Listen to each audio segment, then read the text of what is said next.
Bismillahirrahmanirrahim. Assalamualaikum warahmatullahi wabarakatuh.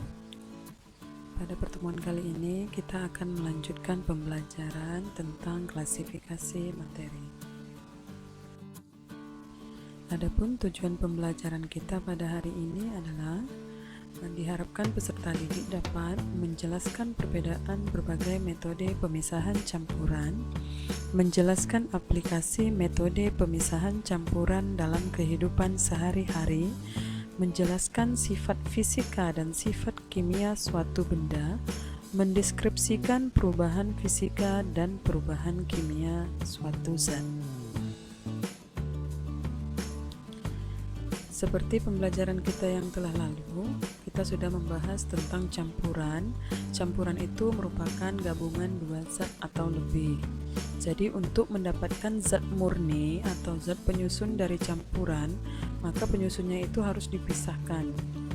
Zat-zat dalam campuran tersebut dapat dipisahkan secara fisika didasarkan pada perbedaan sifat-sifat fisis zat penyusunnya, seperti wujud zat, ukuran partikel, titik leleh, titik didih, dan lain-lain. Metode pemisahan campuran.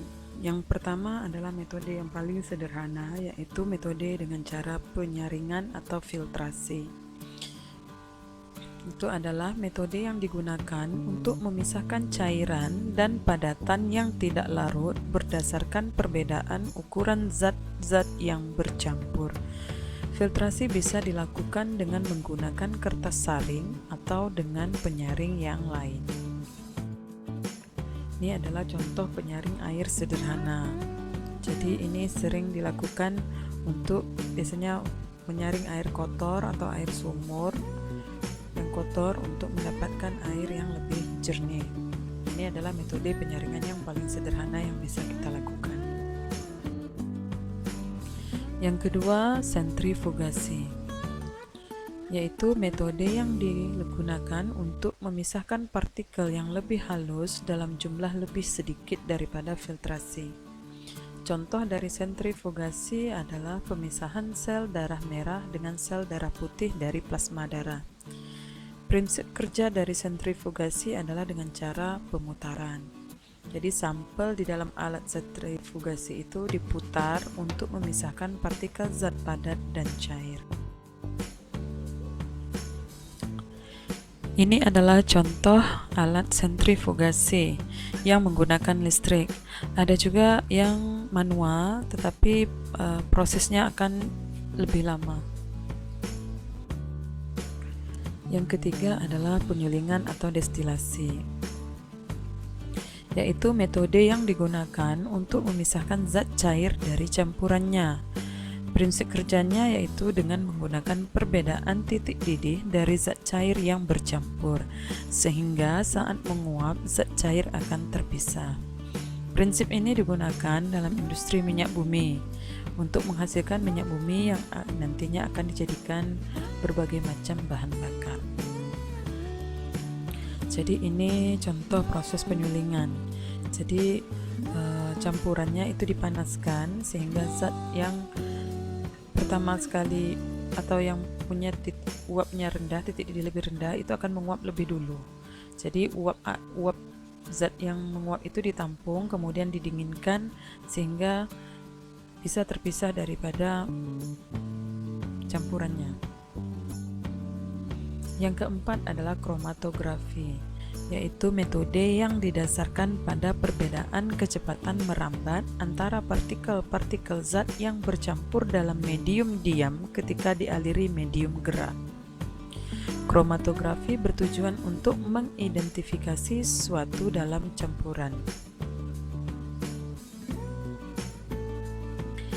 Kromatografi ada 3 jenis, yaitu kromatografi kertas, lapis tipis, dan gas.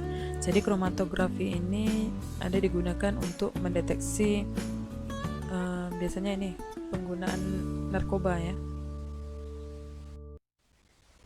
Nah, ada 3 macam. Yang pertama kromatografi kertas, ini yang paling sering digunakan.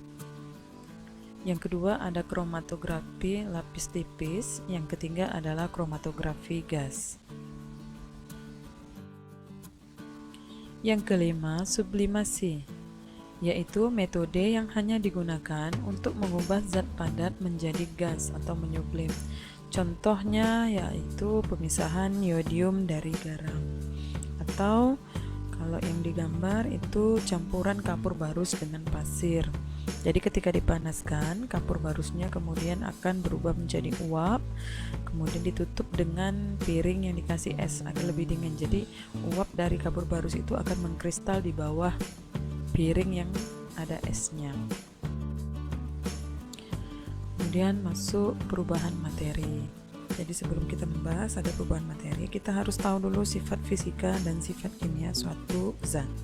Sifat fisika itu adalah sifat yang berkaitan dengan keadaan fisik suatu zat. Contohnya warna, bau, bentuk, kekerasan, titik didih, titik beku, titik leleh, daya hantar, ukuran partikel, dan massa jenis. Jadi ini biasanya berhubungan dengan fisiknya.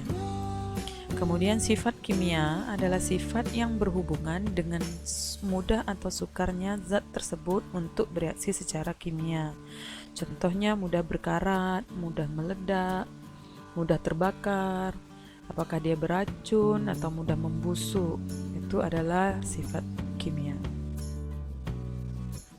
Massa jenis disimbolkan dengan Rho, mempunyai lambang yang menyerupai huruf B.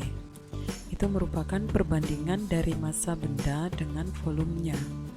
Zat yang sama itu akan memiliki massa jenis yang sama meskipun volumenya berbeda. Contoh air murni itu memiliki massa jenis 1000 kg per meter kubik. Itu walaupun ada air yang mempunyai volume 1 liter atau volume 100 liter, itu massa jenisnya tetap 1000 kg per meter kubik atau 1 gram per sentimeter kubik. Itu artinya setiap air yang memiliki volume 1 meter kubik itu akan memiliki berat 1000 kg. Jadi kalau volumenya 1 cm kubik, maka massa airnya adalah 1 gram. Jadi rumus massa jenis itu adalah massa dibagi dengan volume. Jadi M itu massa zat, satuannya dalam kilogram, ini satuan SI. Kemudian volume itu disimbolkan dengan V, itu satuannya meter kubik. Atau kalau dalam satuan CGS, massa dalam gram, volume dalam sentimeter kubik. Massa jenis zatnya dalam gram per sentimeter kubik. Massa jenis berbagai zat ini nilai dari massa jenis berbagai jenis zat. Contohnya yang pertama adalah hidrogen, itu 0,09 kg per meter kubik. Ini paling ringan, makanya balon udara yang berisi hidrogen itu dia akan terbang ke atas. Air itu 1000 kg per meter kubik, sedangkan es 920 kg per meter kubik. Berarti es massa jenisnya lebih ringan dari air. Itulah kenapa es selalu posisinya berada di atas air.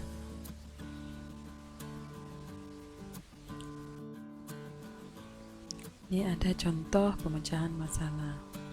Jadi Edo menemukan sebongkah logam. Ia penasaran logam apa yang ditemukannya. Kemudian dia berpikir jangan-jangan itu emas. Edo menimbang logam itu, ternyata massanya 312 gram. Dan dengan gelas ukur, Edo mengukur volumenya. Kenapa menggunakan gelas ukur? Karena logam yang kita temukan ini bentuknya tidak beraturan.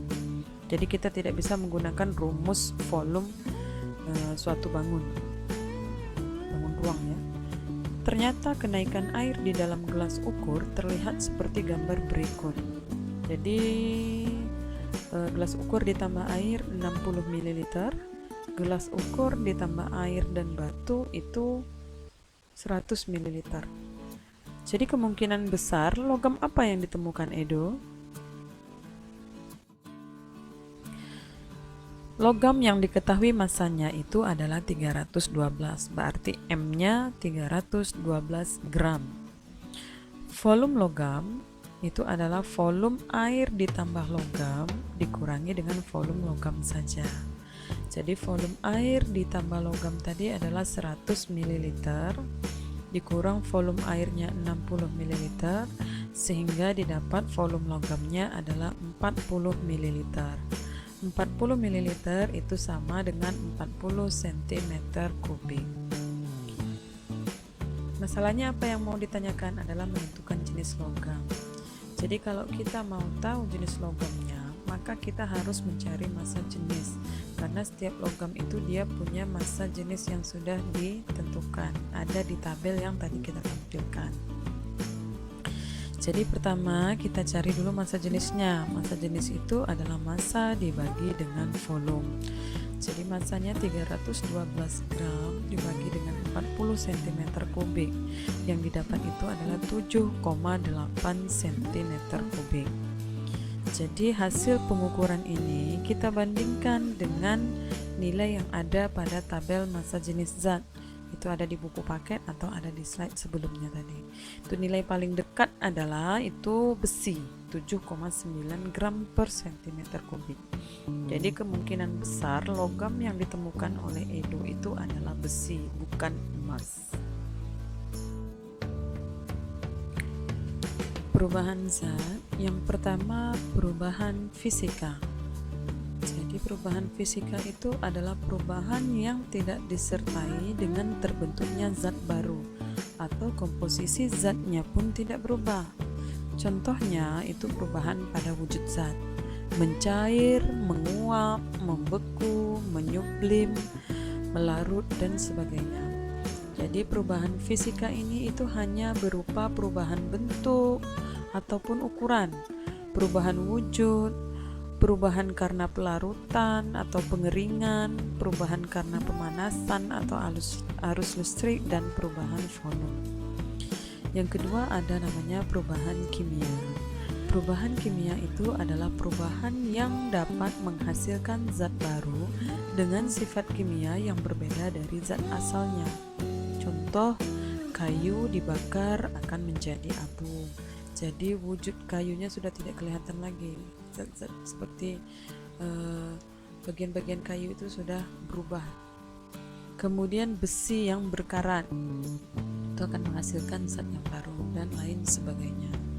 Ciri-ciri perubahan kimia itu yang pertama terbentuknya zat baru, yang kedua terbentuknya gas, yang ketiga terbentuknya endapan, kemudian terjadinya perubahan warna dan juga perubahan suhu. Jadi makanan yang membusuk itu juga termasuk perubahan kimia, atau fermentasi makanan juga termasuk ke dalam perubahan kimia. Sekian dulu materi kita pada kali ini. Terima kasih. Jangan lupa dukung channel saya dengan cara like, share, dan subscribe. Terima kasih.